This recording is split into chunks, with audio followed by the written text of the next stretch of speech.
നമസ്കാരം. The path is the goal എന്ന discussion സീരീസിന്റെ അടുത്ത സെഷനിലേക്ക് വീണ്ടും ഏവർക്കും സ്വാഗതം.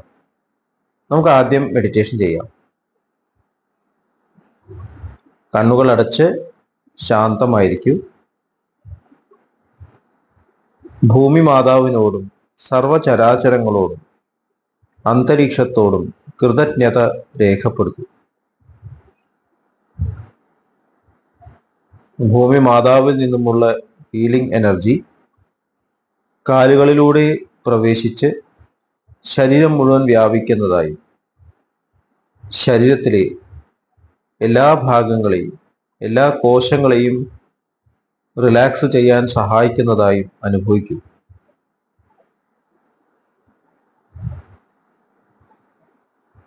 ഇപ്പോൾ ശരീരം പൂർണ്ണമായും റിലാക്സ്ഡ് ആയി. ഈ റിലാക്സേഷൻ ഹൃദയത്തിൽ അനുഭവിക്കൂ. ശ്വാസം ദീർഘമായി ഉള്ളിലേക്ക് എടുക്കൂ.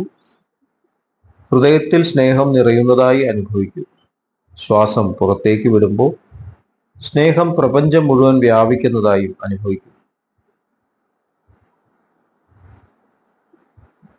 ഹൃദയത്തിൽ കുടികൊള്ളുന്ന സ്നേഹത്തിന്റെ സ്രോതസ്സിൽ നിന്നും ഉദ്ഭവിക്കുന്ന ദിവ്യപ്രകാശം മനസ്സിനെ ആകർഷിക്കുന്നതായി അനുഭവിക്കൂ.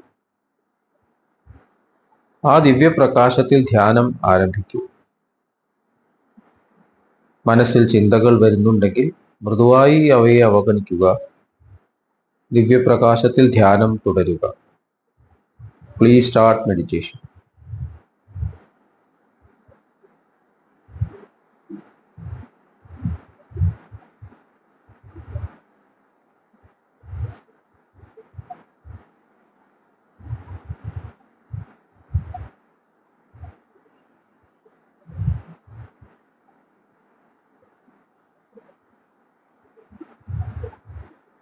ഓക്കെ, കണ്ടീഷൻ ഹൃദയത്തിൽ നിലനിർത്തി പതുക്കെ കണ്ണുകൾ തുറക്കൂ.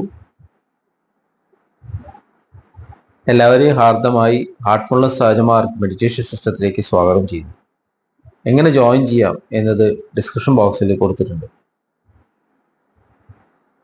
നമ്മൾ കൃതജ്ഞരാവണം എന്നുള്ളത് സംശയമില്ലാത്ത കാര്യം.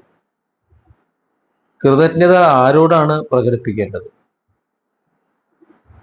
നമ്മൾ കഴിഞ്ഞ സെഷനിൽ ഡിസ്കസ് ചെയ്തു. പരിണമിക്കുന്ന ആള് ഞാൻ ആണ്. എന്നിലേക്ക് ഒഴുകി വരുന്ന ആ സ്രോതസ്സിൽ നിന്ന് വരുന്ന സ്നേഹത്തിന്റെ പ്രവാഹം, അത് പ്രകടിപ്പിക്കാൻ ഉള്ള എൻ്റെ ക്രിയേഷൻ, ഞാനാണ് സൃഷ്ടാവ്.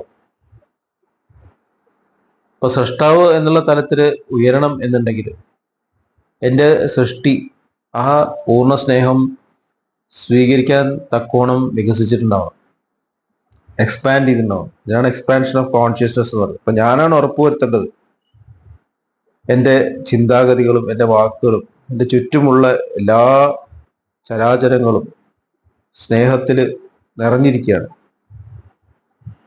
അത് ഞാനാണ് ഉറപ്പുവരുത്തേണ്ടത്. അതിനുള്ള ഏറ്റവും പ്രധാനപ്പെട്ട ഉപകരണമാണ് ഗ്രാറ്റിറ്റ്യൂഡ്, കൃതജ്ഞത. നമ്മൾ എപ്പോഴും കൃതജ്ഞരാവണം. കാരണം ഇങ്ങനെ ഒരു ജീവിതം നമുക്ക് ഉയരാൻ സൗകര്യം തന്നിട്ടുള്ള ഒരു ക്രിയേഷൻ എൻ്റെ ക്രിയേഷൻ തന്നെയാണ്. അപ്പോൾ നമ്മളതിനെ മോശം കാണാൻ പറ്റില്ല. നമ്മൾ കൃതജ്ഞരാവണം.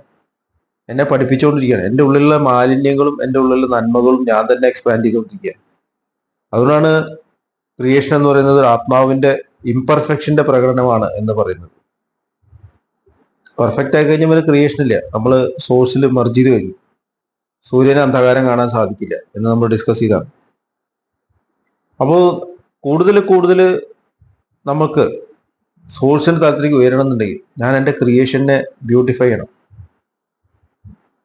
നമ്മൾ എന്തെങ്കിലും പഠിക്കുമ്പോൾ എനിക്ക് കുറച്ചുകൂടി ബുദ്ധിമുട്ടുള്ള ഒരു ടാസ്ക് തരൂ എന്ന ടീച്ചർ അത് ഇതെങ്കിലും ചെയ്ത് പഠിക്കുക. അത് കഴിഞ്ഞിട്ട് നീ അടുത്തേക്ക് കടന്നാൽ മതി. ഒരു തമാശ കേട്ടിട്ട് ഒരു പാട്ടുകാരൻ സ്റ്റേജിൽ വന്നിട്ട് ഒരു പാട്ട് പാടുകയാണ്. അപ്പോൾ സദസ്സ് പറഞ്ഞു, ഒന്നുകൂടിയും പാട് എന്ന് പറഞ്ഞു. ഇദ്ദേഹം ചോദിച്ചു, ഇത്രയും നിങ്ങൾക്ക് ഇഷ്ടമായോ ഞാൻ പാടുന്നത്? അപ്പൊ അതുകൊണ്ടല്ല, ആ പാട്ടെങ്കിൽ നീ മര്യാദയ്ക്ക് പഠിക്കുക, അത് കഴിഞ്ഞിട്ട് ഞാൻ അടുത്ത പാട്ട് പാടിയാൽ മതി. നമ്മുടെ ജീവിതം അതുപോലെയാണ്. നമ്മൾ വീണ്ടും വീണ്ടും ഒരേ സംഗീതം ആലപിച്ചുകൊണ്ടിരിക്കുകയാണ്, അടുത്തതിലേക്ക് കടക്കാൻ നമുക്ക് പറ്റുന്നില്ല. എന്നാണ് ജീവിത ചക്രം എന്ന് പറയുന്നത്.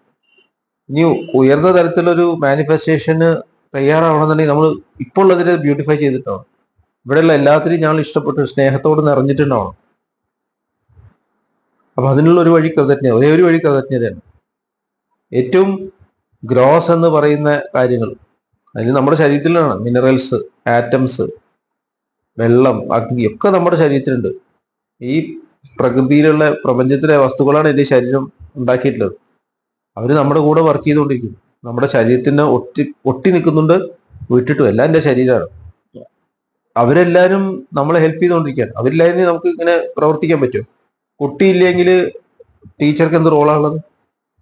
മഹാത്മാഗാന്ധിജിയുടെ വളരെ പ്രസിദ്ധമായിട്ടുള്ള ഒരു സ്റ്റേറ്റ്മെന്റ് ഉണ്ട്. ഒരാൾ ജയിക്കണമെന്നുണ്ടെങ്കിൽ ബാക്കി എല്ലാവരും തോറ്റു കൊടുക്കണം. ഒരു ടൂർണമെന്റ്, ഇപ്പോൾ വേൾഡ് ഫുട്ബോൾ ടൂർണമെന്റ് കഴിഞ്ഞേ ഉള്ളൂ. ഇപ്പൊ സ്പെയിൻ ജയിക്കണം എന്നുണ്ടെങ്കിൽ മറ്റുള്ള കുറെ ടീം തോറ്റു കൊടുക്കണം. സ്പെയിൻ എല്ലാ ടീമിന്റെ അടുത്തും ജയിച്ചിട്ടുമില്ല. മറ്റുള്ള ടീംസ് പരസ്പരം പോരാടിയിട്ട് അവസാനം എത്തിയ ഒരു അർജന്റീനയോടാണ് സ്പെയിൻ ജയിച്ചത്. മറ്റേ ടീംസിനോടൊന്നും പോരാടാൻ സാധിച്ചില്ല. അപ്പൊ അങ്ങനെയാണ് സിസ്റ്റം ഉണ്ടാക്കിയത്. അപ്പൊ അവരോട് കൃതജ്ഞത വേണം. എന്നെ ഇങ്ങോട്ട് ഉയർത്തിയതിന് കൃതജ്ഞത. ഒരു ഇലക്ഷനിൽ ജയിക്കുമ്പോൾ ഒരു ജയിച്ച ആള് എല്ലാവരും കൃതജ്ഞരാണ്. ശരിക്കും എല്ലാവരെയാണ് റെപ്രസെന്റ് ചെയ്യുന്നത്.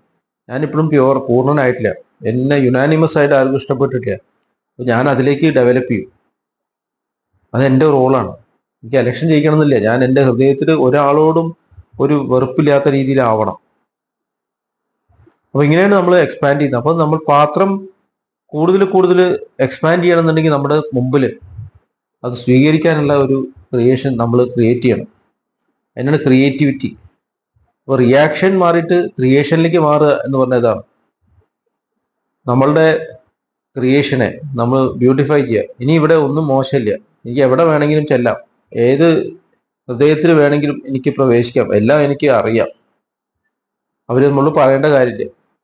ഈ പ്രപഞ്ചത്തിൽ എവിടെ എന്തുണ്ടായാലും എൻ്റെ ഹൃദയത്തിന് എൻ്റെ സ്പന്ദനം ഞാൻ അനുഭവിക്കുന്നു. കാരണം ഞാനതും ഒന്നായി കഴിഞ്ഞു. അങ്ങനെയാണ് അടുത്ത പ്രപഞ്ചത്തിലേക്ക് എനിക്ക് വരാം. യൂണിവേഴ്സസ് അങ്ങനെയാണ് എക്സ്പാൻഡ്. ഇങ്ങനെ അല്ലാതെ മുകളിലേക്ക് ത്രിശങ്കു എന്ന് പറഞ്ഞൊരു രാജാവുണ്ടായി. ത്രിശങ്കു സ്വർഗം എന്ന് പറയും. വിശ്വാമിത്രൻ ശക്തിയോടുകൂടി പുഷ് ചെയ്ത് കയറ്റി ഒരു സ്വർഗത്തിലേക്ക്. അവിടെ താഴേക്ക് തന്നെ വന്നു.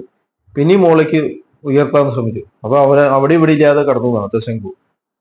നമ്മൾ ഈ അവിടെയും ഇവിടെ ഇല്ലാതെ കിടക്കുന്ന ഒരു സ്റ്റേറ്റിലാവുന്നത് ഇതുകൊണ്ടാണ്. കാരണം നമ്മൾ ഗ്രേറ്റ്ഫുൾ അല്ല. നമുക്ക് എവിടേക്ക് ഉയരേണ്ട ആവശ്യമില്ല. ശരിക്കും നമ്മൾ ഉള്ളതിനെ പൂർണ്ണമായിട്ടും സ്നേഹത്തോടു കൂടിയിട്ട് പ്രവർത്തിച്ചാൽ മാത്രം മതി. നന്നായി ചെയ്താൽ മതി. ഇപ്പൊ ഈ നിമിഷം തൊട്ട് ഇപ്പൊ തന്നെ നമ്മൾ അതുപോലെ ചെയ്താൽ മതി. നമ്മൾ അപ്പൊ തന്നെ ഉയർന്നു കഴിഞ്ഞിരിക്കുന്നു. അപ്പൊ എന്റെ ക്യാരക്ടർ മാത്രം ഞാൻ ശ്രദ്ധിച്ചാൽ മതി. ശരിക്കും വേറൊരു ആത്മീയ പുരോഗതിയോ പ്രോഗ്രസ്സോ ഈശ്വരനോ അതിനെപ്പറ്റി നമ്മൾ ചിന്തിക്കേണ്ട ആവശ്യമില്ല. നമ്മൾ ഗ്രേറ്റ്ഫുൾ ആണ്. എനിക്ക് ചെയ്യാൻ പറ്റിയില്ലെങ്കിലും ഗ്രേറ്റ്ഫുൾ. അതുപോലെ തന്നെ എനിക്കിത് നൽകുന്ന എൻ്റെക്കാളും ഉയർന്ന സോഴ്സ് ഞാൻ ഗ്രേറ്റ്ഫുൾ ആണ്. കാരണം അതില്ലാതെ എനിക്ക് പ്രവർത്തിക്കാൻ പറ്റില്ല. ഞാൻ ഉയരുന്തോറും എനിക്ക് തന്നുകൊണ്ടേയിരിക്കുന്നു. അപ്പോൾ എറ്റേണലി ഗ്രേറ്റ്ഫുൾ ആണ്. അത് എവിടെ അവസാനിക്കുന്ന അറിയാൻ പറ്റില്ല. അപ്പൊ എനിക്ക് ആ സ്നേഹത്തിന്റെ ഒരു സ്രോതസ് ഉണ്ട്. അതാണ് എനിക്കിങ്ങനെ നൽകിക്കൊണ്ടിരിക്കുന്നത്. ഒരു ടീച്ചർക്ക് കൂടുതൽ കൂടുതൽ അറിവ് വേണമെന്നുണ്ടെങ്കിൽ അറിവിന്റെ ഒരു ബാങ്ക് വേണ്ടേ അവിടെ? കുട്ടികളെ പഠിപ്പിച്ചു കഴിഞ്ഞു, ടീച്ചറും പഠിച്ചു കഴിഞ്ഞു. ഇനി ഒന്നും പഠിക്കാനില്ല വെച്ചാൽ രണ്ടുപേരും പിന്നെ എന്താ ചെയ്യാ? അപ്പോ കൃതജ്ഞത ഈ പ്രപഞ്ചത്തിന്റെ അടിസ്ഥാന ഘടകമാണ്. കൃതജ്ഞത ഇല്ലെങ്കിൽ അവിടെ ജോയ് ഓഫ് എക്സിസ്റ്റൻസ് ഇല്ല. അങ്ങനെ ഒരു സ്റ്റേറ്റ് വന്നു കഴിഞ്ഞാൽ, കൃതജ്ഞത ഇല്ലാത്ത ഒരു സ്റ്റേറ്റ് വന്ന പ്രളയമായി എന്ന് പറയാം. ആരോടും കൃതജ്ഞത പറയാനില്ല. അങ്ങനെ ഒരു സ്റ്റേറ്റ് ഉണ്ടോ? തീർച്ചയായിട്ടും ഇല്ല. പുരുഷോത്തമൻ സ്പെഷ്യൽ പേഴ്സണാലിറ്റി ആയിട്ട് ഭഗവാൻ ശ്രീകൃഷ്ണൻ, ബാബുജി മഹാരാജ് ഒക്കെ പറയുന്ന എന്താണ്? Won't you cooperate with us. അതുകൊണ്ടല്ലേ വീണ്ടും വീണ്ടും ഉപദേശിച്ചുകൊണ്ടിരിക്കുന്നു. നമ്മൾ ഇവിടെ വളരും തോറും അവർ കൂടുതൽ ഉയർന്ന തലങ്ങളിലേക്ക് എത്തുന്നു. അപ്പൊ അവരും എറ്റേണലി ഗ്രേറ്റ്ഫുൾ ആണ്. ഈ ലിവിങ് മാസ്റ്ററോട് അവർ എറ്റേണലി ഗ്രേറ്റ്ഫുൾ ആണ്. ബാബുജി മഹാരാജ് എപ്പോഴും പറയുന്നുണ്ട്, ഞങ്ങൾക്ക് വേണ്ടി നീ പ്രവർത്തിക്കുന്നു, ഞങ്ങൾ ഗ്രേറ്റ്ഫുൾ ആണ്.